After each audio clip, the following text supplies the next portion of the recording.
Moi, je m'appelle Éric Buren, je suis fondateur d'une société qui s'appelle LBKE. Je suis ingénieur indépendant, freelance. Je fais beaucoup de choses, mais je fais principalement deux choses. C'est du consulting en financement de la R&D, c'est-à-dire de la rédaction de techniques, des revues de littérature, voilà, pour des dossiers de financement, et des choses qui n'ont rien à voir, c'est-à-dire du développement web. Je suis formateur Next.js pour une société qui s'appelle Human Coders. J'écris des cours sur Next. Et je suis membre du collectif open source Devographics, qui est le sujet de ce soir. Donc Devographics, c'est quoi? C'est un collectif open source, c'est-à-dire que c'est plusieurs développeurs qui se retrouvent de façon informelle. Il est fondé par Sacha Greff, qui est un expatrié, un développeur français expatrié au Japon. Et moi, je suis membre du collectif en tant que mainteneur des applis. Donc ce qu'on fait chez Devographics, c'est qu'on fait des enquêtes. On fait des enquêtes à propos des développeurs web. Donc on met en œuvre l'enquête State of JavaScript, mais aussi State of CSS, State of HTML, parce qu'on ne manque pas d'inspiration. On fait aussi State of GraphQL et State of React. Et les types de React Native reprennent notre code aussi, mais c'est pas nous. C'est Software Mansion. Donc concrètement, c'est quoi ces enquêtes? C'est des enquêtes, c'est-à-dire des bons gros formulaires. En fait, on pose plein de questions à plein de développeurs. Donc par exemple, on va leur demander ce qu'ils pensent de Svelte. Voilà, les développeurs JavaScript. Est-ce qu'ils ont utilisé Svelte? Est-ce qu'ils savent ce que c'est? Est-ce qu'ils vont le réutiliser si on l'utilisait? S'ils l'ont déjà utilisé? Enfin, plein de questions comme ça. Donc là, on peut voir un peu tous les sujets. Alors, il y a des sujets techniques. On va parler par exemple, des frameworks qui sont à la mode, mais des fonctionnalités du langage, des standardisations en cours, voilà. Par exemple, là, du testing, des outils de compilation. On va poser aussi des questions un peu sur le vécu des développeurs, c'est-à-dire, par exemple, les ressources qu'ils utilisent pour se former, les blogs que vous lisez, enfin voilà, des choses comme ça. Et des questions démographiques, c'est-à-dire discuter, tout est optionnel, hein, mais pour les répondants qui le veulent, parler du salaire des développeurs, dans quelle industrie vous travaillez. Voilà. Donc tout ça, ça permet de faire des recoupements qui sont intéressants, qui nous permettent de mieux cerner notre écosystème. Et ça donne ensuite lieu à une application, une appli de résultats qui synthétise un peu tout ça avec des visualisations un peu intéressantes. Par exemple, celle-là, c'est celle qui nous donne l'évolution de la popularité, de la satisfaction des frameworks par rapport à leur popularité. Donc par exemple, c'est assez marrant parce qu'on voit cette courbe typique, en fait, c'est l'évolution des frameworks. C'est-à-dire qu'au début, personne ne les utilise et voilà, tout le monde s'en fiche en fait. Ensuite, on se met un petit peu à les utiliser et tout le monde est super heureux. Puis après, on se met vraiment à les utiliser et les gens deviennent un peu plus malheureux. Et en fait, les frameworks matures arrivent ici avec beaucoup d'utilisation et des avis mitigés parce qu'on comprend mieux les pour et les contre des technologies, leur usage. Donc voilà, une espèce de courbe d'enthousiasme. Et pour revenir sur Devographics et ce collectif informel, c'est assez intéressant parce qu'on a aussi des collaborations avec plein de développeurs. Donc ça, c'est une vis qui est faite par Amelia Wattenberger, qui est une experte en data vis assez connue. Donc on a plein de gens qui viennent contribuer sur plein de sujets, pas que ce qui est visible, des sujets techniques comme traduire l'enquête dans plein de langages, par exemple. Donc c'est assez cool, on a plein de gens qui viennent comme ça ponctuellement.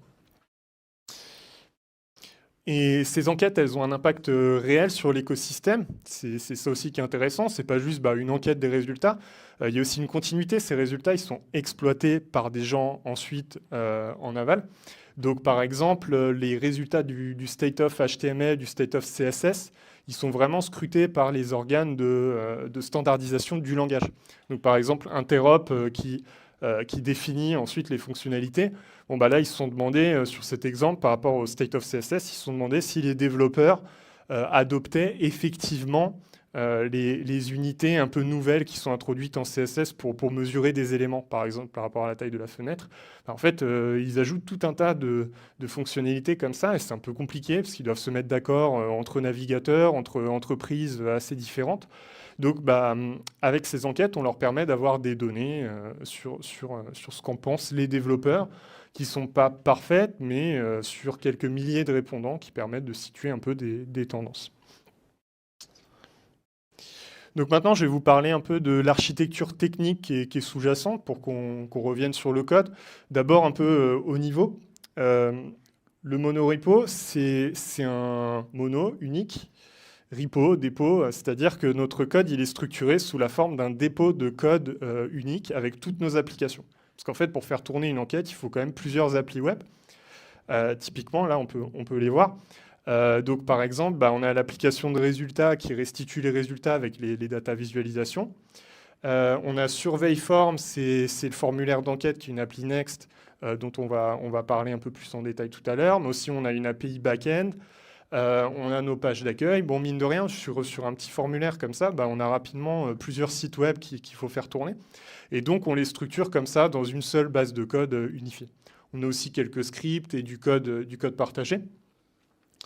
Donc ça, c'est vraiment l'architecture GrossMind qui fait que, bah, en fait, bon, il y a un mainteneur plein temps, Sacha, il y a moi qui suis à temps partiel, et puis des gens qui viennent plus ponctuellement. Ça nous permet de gérer ça en étant très peu, de gérer un nombre d'applis assez élevé, donc ça passe assez bien à cette échelle. Là, je zoome sur un point qui est intéressant dans ce dépôt, c'est la façon dont on partage le code, par exemple. C'est-à-dire que on a du code qui est générique, par exemple, gérer les traductions. C'est un problème qui est quand même assez compliqué dans le web, hein, et l'enquête, elle part dans une dizaine de langages. Donc voilà, gérer une internationalisation efficace, c'est un peu compliqué. On travaille encore dessus d'ailleurs. Mais donc, on a besoin d'avoir du code qui est partagé entre tous les applis pour pas réinventer ce qui est une traduction quand on a notre page d'accueil ou notre appli d'enquête. Voilà, c'est des problèmes qu'on a sur toutes les applis, donc c'est du code partagé. Et avec cette structure-là, ce qui est marrant, c'est qu'on peut le donner directement en TypeScript. En fait, ça, ce qu'on voit, c'est un package.json d'un module partagé, donc qui nous permet de gérer les traductions. Et en fait, il est exporté en TypeScript. Ça, c'est des exports. Et l'idée de faire ça, c'est pour éviter en fait ce que j'appelle le dumble bundle, c'est-à-dire qu'en fait, quand on fait une librairie de code, un node module, un package npm qu'on peut installer comme ça en JavaScript, souvent on l'écrit dans un langage un peu haut niveau, en TypeScript ou quoi. On le compile avant de le donner aux gens. Mais le problème, c'est que la plupart des utilisateurs, enfin beaucoup d'utilisateurs aujourd'hui, vont en fait eux-mêmes aussi utiliser un framework qui supporte TypeScript. Donc en fait, on finit par avoir en fait plein de compilations, plein de systèmes de compilation. Et donc là, c'est un peu bête parce que c'est juste pour nous. Donc voilà, donc on fait des exports en TS, c'est un peu le côté marrant de ce dépôt. Et ça marche pas du tout avec Gatsby parce que vous pouvez pas dire à Gatsby de recompiler le code dans les fichiers de config. Donc il y a des petits pièges aussi et des surprises comme ça, mais c'est assez marrant. On aime bien dans ces enquêtes en fait pousser aussi un peu des patterns, tester des trucs qui sont peut-être pas très malins ou utiles pour nous, mais voir jusqu'où ils nous mènent aussi dans ces enquêtes parce que voilà, il n'y a pas trop de risques. Donc au niveau des plus du mono-repo, ça nous facilite l'installation. On a fait le test avec des mainteneurs, encore une fois, des gens qui viennent ponctuellement. On a besoin qu'ils puissent installer quand même assez facilement cette base de code qui est immense, qui a plusieurs années, qui a plein de legacy, tout ça. Donc ça facilite pas mal les choses. On mutualise l'installation des packages NPM avec PNPM. On pourrait le faire avec Yarn Workspace pour gérer tout ça. L'intérêt, c'est que si on a 4 applications qui utilisent, je ne sais pas, Apollo GraphQL, on n'installe qu'une fois Apollo pour 4 applis, en fait, localement. Et ça devient, à notre échelle, ça devient rapidement intéressant, parce que si on ne fait pas ça, on en est pour 10 gigas à peu près d'installation de dépendance. Donc on réduit quand même un peu la taille sur le disque de tout ça. Puis on a une vision assez globale sur le code, donc c'est pas mal, et on peut partager du code assez facilement. Donc encore une fois, ça passe assez bien à notre petite échelle en étant peu, avec beaucoup d'applis. C'est intéressant. Après, les moins, c'est que ça peut être vraiment moins.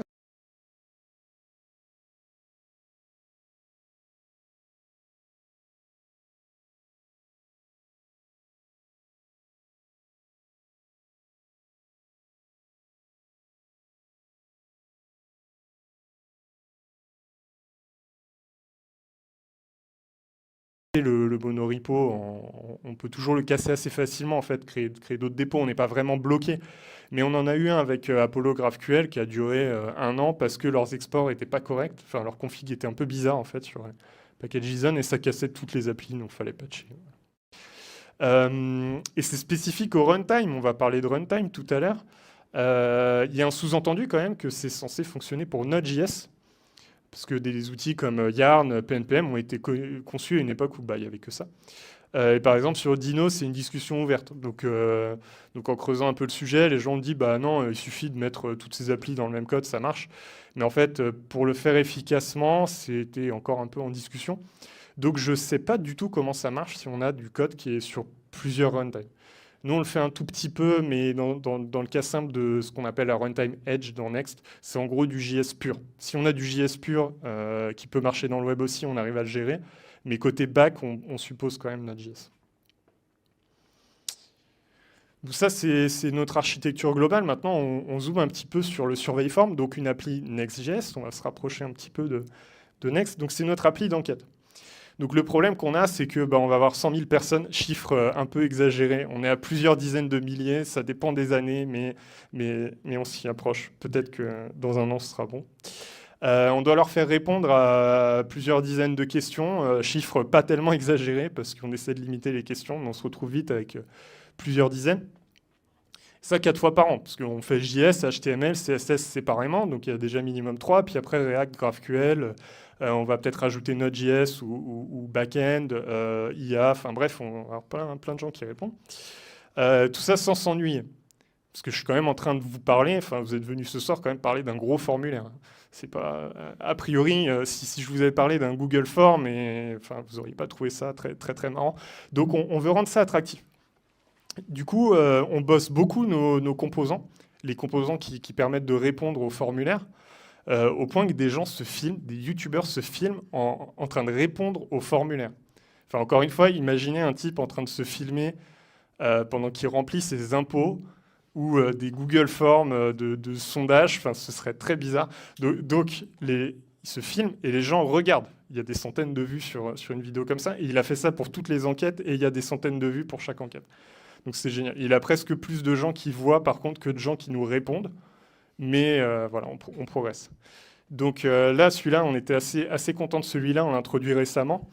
C'est un design de Léa Verrou, qui est aussi une collaboration intéressante. C'est une chercheuse en expérience utilisateur qui est assez connue dans le domaine et qui contribue notamment à tous ces organismes interop de standardisation, donc qui utilise, qui est très contente d'avoir ces données-là en fait, parce qu'ils les utilisent vraiment directement voilà, pour standardiser les navigateurs. Et j'ai fait l'implémentation de celui-là.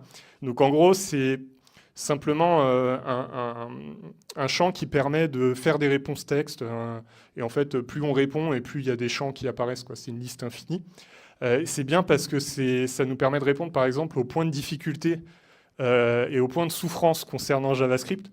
Donc les gens peuvent répondre à l'infini. Alors, au bout d'un moment, on bloque. Au bout de 10, on commence à dire que ça fait beaucoup. Mais voilà. Et pour le détail, c'est horrible à implémenter en React. Je trouve ça horrible. Juste React est pas très bon là-dessus. C'est-à-dire que quand on l'a fait en utilisant du state et vraiment le fonctionnement de React, sous Firefox, ça plantait complètement. Je ne sais pas pourquoi, il y avait beaucoup de rendus et pas sous Chrome. Pourtant, une implémentation assez classique. Donc finalement, c'est un truc complètement hacké avec un ref, on code en JS pur. Ouais. Donc ça a été très déprimant parce que je me suis dit finalement, je sais développer avec Next, mais je ne sais vraiment pas développer avec React. Mais ça a marché. Voilà, les gens ont répondu et ils ont très sérieusement donné des super réponses. Donc voilà, on en a d'autres comme ça. Celui-là, c'est aussi un nouveau. C'est de la collecte des sentiments, parce qu'on vous demande si vous avez entendu parler d'un framework. Et on vous demande ensuite si ça vous a intéressé, si ça vous a plu. Voilà, des sentiments comme ça. Et finalement, c'est intéressant, c'est assez subtil. Sur un tout petit espace comme ça, il y a beaucoup de questions de design UX qui sont intéressantes. Par exemple, entre le fait d'avoir entendu parler de quelque chose sans l'avoir utilisé et de l'avoir utilisé, la question qu'on vous pose pour votre sentiment va changer. C'est-à-dire un truc que vous n'avez pas utilisé, on va vous demander est-ce que ça vous intéresse ou pas. Et un truc que vous avez utilisé, on va dire est-ce que ça vous plaît ou pas.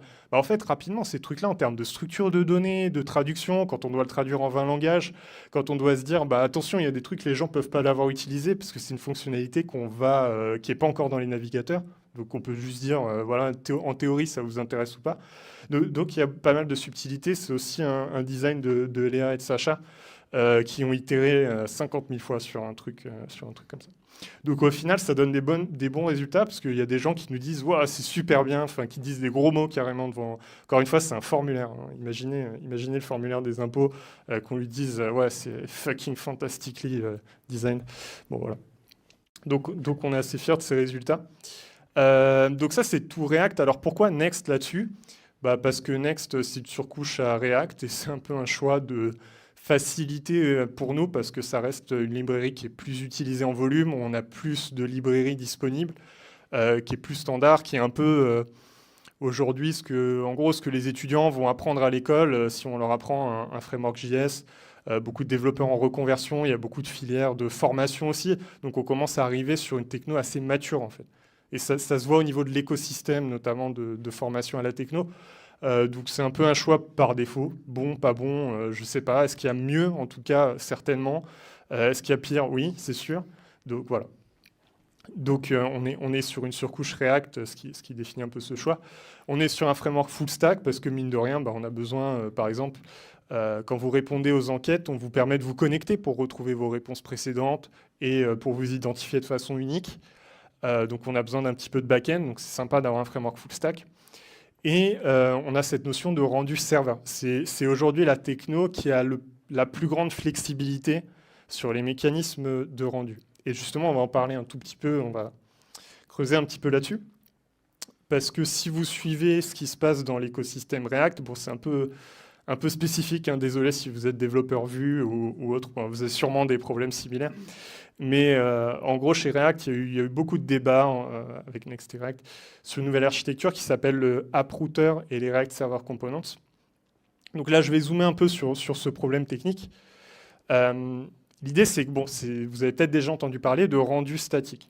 C'est-à-dire ce qui s'est passé historiquement dans le JavaScript, c'est que on a des librairies qui permettent de faire des applis super interactives. Interactif, ça veut dire du JavaScript dans le navigateur de l'utilisateur. Un peu comme un logiciel, voilà, ça tourne chez lui et c'est super interactif. Et le problème, c'est que on s'est mis à utiliser ces technos massivement. En fait, il y a plein de cas d'usage où on ne veut pas des trucs interactifs. Enfin, un blog, afficher un tableau avec des horaires de train, ce qu'on veut, c'est que ça charge super vite, en fait. Donc on a inventé des mécanismes de rendu qui permettent de dire on génère le HTML à l'avance au lieu de le faire dans le navigateur. Ok, super. Le problème, c'est que c'est un peu une sorte de hack, c'est-à-dire qu'en React, en fait, on a un problème, ça s'appelle la réhydratation. La réhydratation, c'est bien dans une ville où il fait très chaud l'été, mais voilà, sur un ordi, c'est bof. En fait, le problème, c'est qu'on est obligé de faire un calcul côté serveur et un calcul dans le navigateur. C'est-à-dire même pour afficher une page de blog avec un contenu texte, un titre, un contenu texte, rien de spécial, on est obligé de faire un calcul côté serveur pour générer le HTML et de refaire un calcul dans le navigateur pour, en gros, interpréter ce HTML et rendre la page interactive. Parce que React, voilà, au tout début, n'a pas été conçu pour ça. Rapidement, les développeurs de React ont pris en compte ces problèmes-là, mais c'était pas historiquement fait pour ça. Donc, en gros, c'est pas très efficace. Et donc, les React Server Components, en fait, c'est un peu le correctif à ça, et c'est en fait ce qu'on aurait pu inventer dès le départ, mais qu'on a fait plutôt 10 ans après la création du framework. En fait, c'est des templates écrits en React. C'est-à-dire, un template, c'est quoi? C'est une fonction qui sort du HTML. Donc là, elle sort un bout de texte et un autre composant. Donc là, on se dit, ça fait quand même pas waouh. Quand c'est sorti, beaucoup de développeurs se sont dit, c'est cool, PHP le faisait il y a 40 ans à peu près. Qu'est-ce qu'ils nous sortent, quoi? Enfin, ça y est, ils ont inventé le web. Oui, c'est vrai. Non, mais il y a un historique.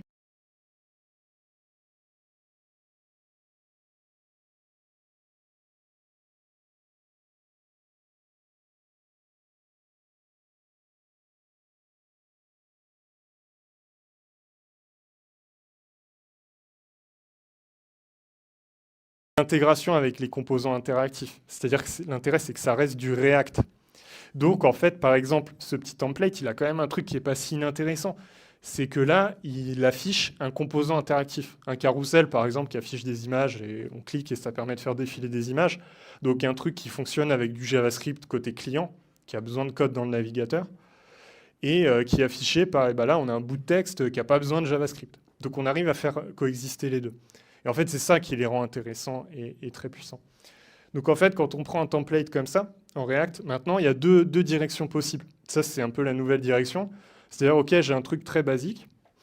Puis imaginons que je veuille aller chercher des données en base de données pour savoir quelle image afficher sur mon carrousel.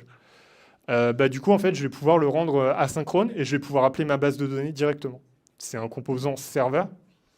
Donc d'abord, c'est un template, mais en fait, c'est un template qui tourne côté serveur, donc il peut faire tous les trucs que peut faire du code côté serveur. Il peut vérifier si l'utilisateur est connecté, il peut aller taper dans la base de données, voilà, il peut faire tout ça. Donc ça nous donne une assez grande liberté, tout ça en React. Donc on part de ce truc-là et on a le choix un peu après. Et il peut prendre une autre direction, c'est qu'il va se mettre à devenir plutôt un composant client, en fait, il va devenir interactif. Et par exemple, en React, c'est quand on se met à utiliser des use machins, c'est-à-dire des hooks. En React, ça veut dire qu'on fait de l'interactivité dans le navigateur. Bon, par exemple, j'ai un menu.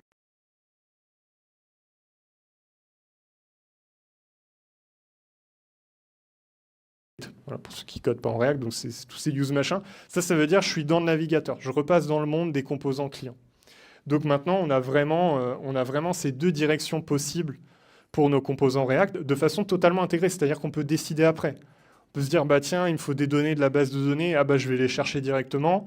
Et ah ouais, mais il faut que cette partie-là soit interactive, bah hop, je crée un nouveau composant à partir de là. C'est hyper naturel en fait.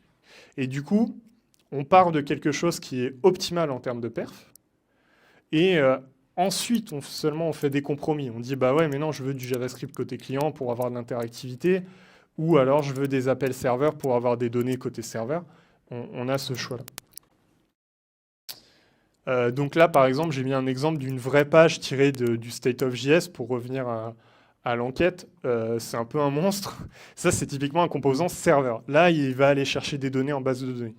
Donc c'est la page, en fait, qui nous permet d'afficher des questions, le formulaire, en tenant compte de la réponse que vous avez déjà donnée pour afficher vos données. Donc en fait, ce qu'elle fait en résumé, étape par étape, c'est que il va chercher en base de données la configuration de l'enquête pour savoir quelles questions il faut afficher pour une enquête. Parce que tout est géré par une base de données dans notre architecture. Tout est dynamique. Il va vérifier aussi qui est le nouvel utilisateur. Si vous n'êtes pas connecté, c'est lui qui gère la redirection. Il vous redirige. Et si tout va bien, bah, il vous affiche, soit il vous affiche, si l'enquête est fermée, les questions en mode lecture seule, soit il vous affiche les réponses, voilà, le formulaire avec vos données. Tout ça, c'est du React. Donc ça ressemble tout doucement à un point d'entrée côté serveur, et c'est normal, c'est un peu le cas. Donc c'est ce qu'apporte aussi cette technologie. Il y a cet aspect performance. Par défaut, ils sont performants. Et il y a un deuxième aspect un peu plus technique qui est, bah, en plus, ils peuvent parler au serveur. Donc c'est un peu plus direct en termes d'utilisation. Voilà, donc ça, c'était un peu le cœur de notre architecture. La suite, pour revenir à nos enquêtes State of JS et DevoGraphics au sens large, la suite avec cette architecture, bah, c'est toujours plus d'enquêtes, c'est-à-dire que bah, on a un système assez puissant avec notre monorepo, nos applis modernes, tout ça, c'est top. En fait, ça nous permet de générer assez facilement de nouvelles enquêtes. On écrit un gros fichier de config, ce qu'on appelle l'outline. On se décide avec des acteurs de chaque techno quelles sont les questions à poser cette année. Et on peut générer une nouvelle enquête. Donc là, on a React, GraphQL, JS, CSS, HTML, et on va essayer d'en sortir 2 cette année si on s'en sort bien. Le deuxième sujet, c'est le traitement des données, parce que si vous avez répondu aux enquêtes, bah, vous savez peut-être qu'on n'a pas encore les résultats, parce que ça nous prend 300 ans de traiter les données. En fait, c'est assez complexe. Surtout qu'on s'est mis à collecter des données textuelles. Donc quand on vous demande les points de souffrance sur JavaScript, bah, y a des gens qui nous écrivent toute la souffrance qu'ils ressentent au quotidien. Donc on a des romans sur à quel point c'est mal, enfin voilà, en 10 parties, tout ça. C'est des tableaux de taille variable, donc des trucs en data qui sont ignobles à traiter en fait. C'est pas des cas sympas. Donc il y a des explorations sur des algos de machine learning. Enfin voilà, aussi pour l'analyse de sentiments, dès qu'on veut regarder un peu les sentiments des gens par rapport à leurs réponses textuelles, on est vite dans de l'IA, c'est pas des problèmes qu'on peut résoudre facilement sans IA. Donc on va là-dessus. Donc ça par exemple, c'est une petite expérimentation, c'est des calculs de plongement. En gros, on essaie de voir les mots qui viennent ensemble dans les réponses. Et on essaie de faire en sorte que l'algorithme comprenne que React, c'est un framework. Les mots sont différents, en fait. Un ordi, lui, il voit 2 mots qui n'ont rien à voir. Framework, React, pas grand-chose à se dire. Mais en fait, les gens vont parler de ces sujets en même temps. Donc ça, c'est assez marrant et on peut les rapprocher. Donc on peut voir, je ne sais pas, que React, bon, on voit rien, mais il doit y avoir Preact qui est pas très loin. Et puis on peut avoir des sentiments, genre bien, pas bien, par exemple. Ça peut être associé comme ça. Donc c'est des explorations qu'on mène pour accélérer un peu tous ces traits. Voilà, bah merci pour votre attention pendant cette présentation.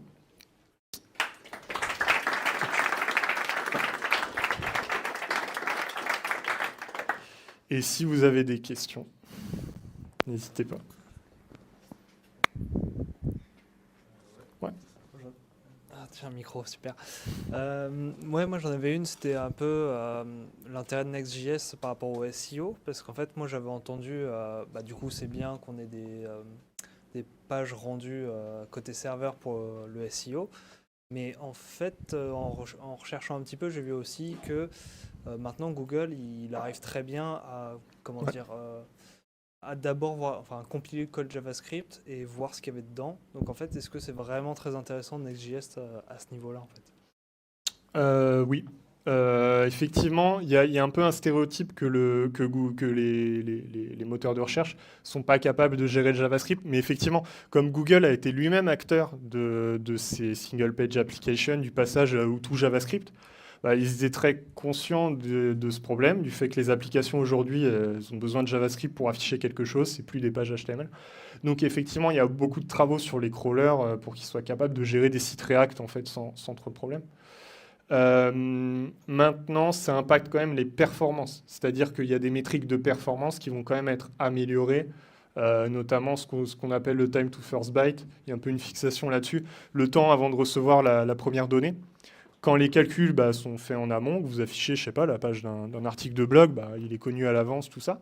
Si on fait bien tous les calculs en amont proprement et qu'il n'y a pas de JavaScript côté client, ça ira un peu plus vite. Et ensuite, ça accélère quand même le time to interactive, c'est-à-dire que le fait que ton application devienne interactive. Donc il y a un peu d'expérience utilisateur. Et sur des frameworks comme sur certains frameworks, ça pouvait se voir. C'est-à-dire que il y avait tellement de JavaScript, de React tellement compliqué que quand on attend une demi-seconde, par exemple, pour qu'un bouton soit cliquable, ça se voit, ça se voit. Au niveau de l'utilisateur, on a toujours il y a un truc qui c'est subtil, mais on voit qu'il y a un truc qui coince.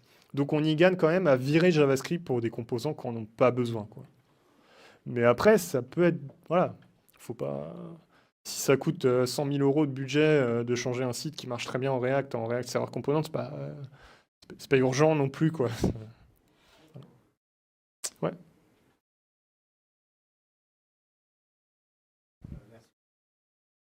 Avec plaisir.